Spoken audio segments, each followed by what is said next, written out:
সবার মঙ্গল করো ঠাকুর, সবাইকে সুখে রেখো, শান্তিতে রেখো।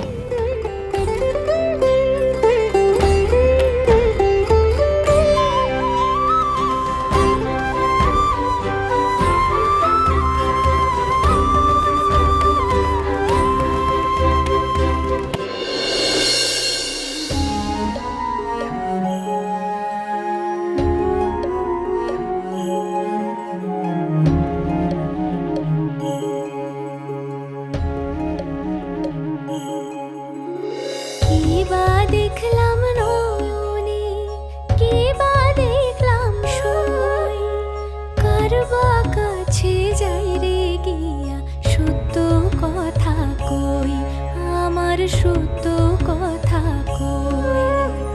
নীল কেড়ে পরান্টি বিদেশে বন্ধু, তার লাগি যে আইরান বাইরান করে প্রাণ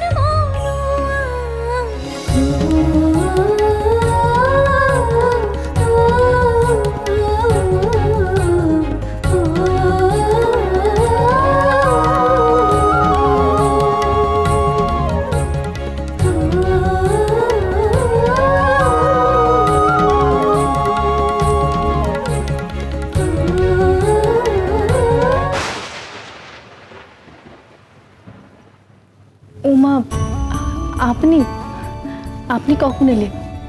আমি তো একদমই টের পাইনি। আজকাল আমার কোনো কিছুরই তুমি টের পাও না প্রফুল্ল।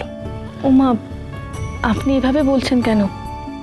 আপনি কখন এলেন সেটা আমি টের পাইনি।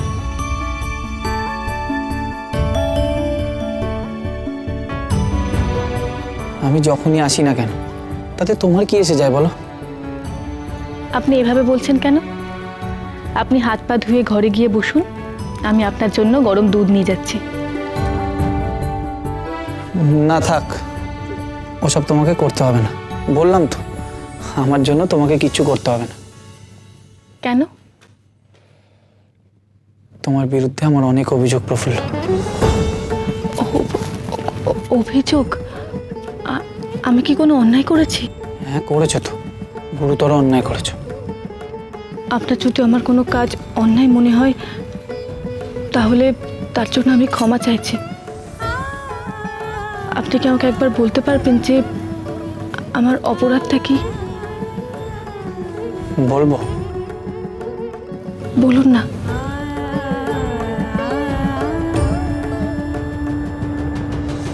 তুমি অনেক বদলে গেছো প্রফুল্ল।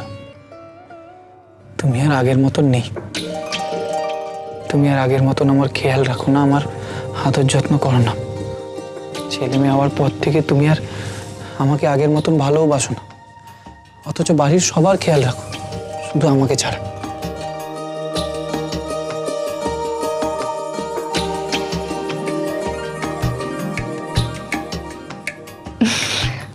ও, এই ব্যাপার। আমি তো ভাবলাম কি নাকি। কেন? এটা কি যথেষ্ট গুরুত্বপূর্ণ অভিযোগ নয়?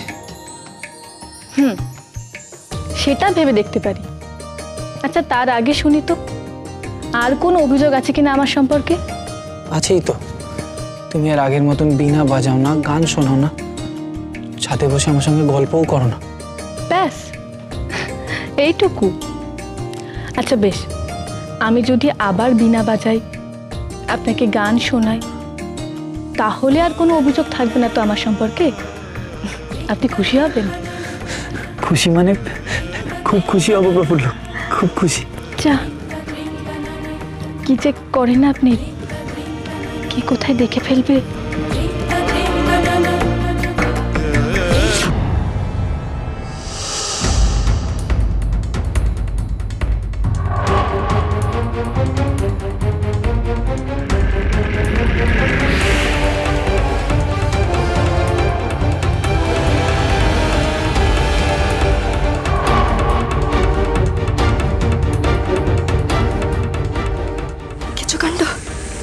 সন্ধ্যেবেলা উঠোনে দাঁড়িয়ে দুজন বেহায় একেবারে।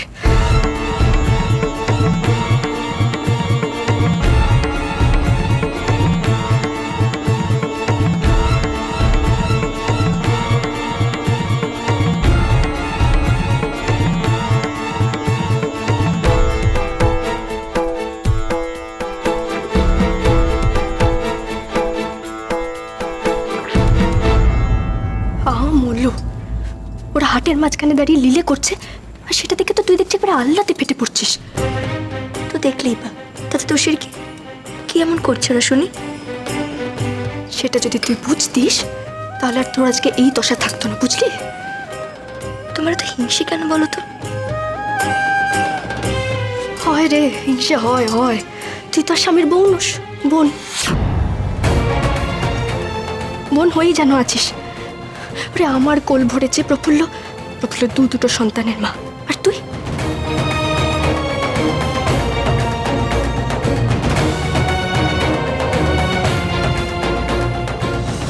তোকে তুমি কোনোদিনও বউয়ের চোখে দেখেনি। তুই যেমন অপুজ কচিটি সেজে আছিস, সেরকম কচিটিই থাক। আর স্বামীকে নিয়ে শখ আহ্লাদ করুক প্রফুল্ল, তোর আদরের প্রফুল্ল দিদি।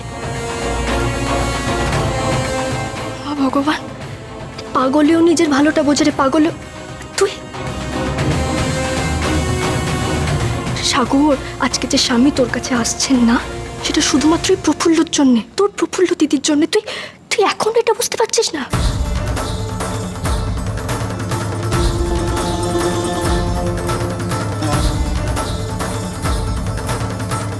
তুই তো স্বামীর বোন বোন বোন বোন হয়েই যেন আছিস। ওরে আমার কোল ভরেছে প্রফুল্ল, প্রফুল্ল দুটো সন্তানের মা, আর তুই তুই তোকে তুমি কোনোদিনও বউয়ের চোখে দেখেনি। কিন্তু আমাকে ভেবে ডেকে আনলে কেন? দিদির জন্য। দিদি, তুমি বলেছিলে না তোমার মনের সব কথা খুলে বলার মতো তোমার পাশে কেউ নেই, তাই তোমার কাছের মানুষটিকে তোমার কাছে এনে দিলাম। তোমানা ছাড়িব কানো, তোমানা ছাড়িব, তোমানা ছাড়িব কানো, তোমানা ছাড়িব, রাখিব কি দেখছো? আপনাকে। মাঝারে রাখিব, রাখিব তোমায়, হিয়া মাঝারে রাখিব।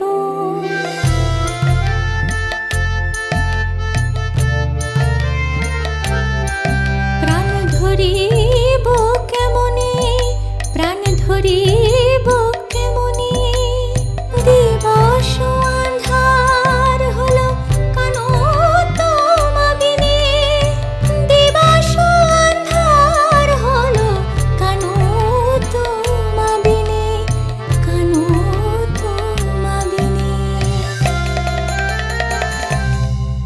তুই তো স্বামীর বোন বোন বোন বোন হয়েই যেন আছিস। তোকে তুমি কোনোদিনও বউয়ের চোখে দেখেনি।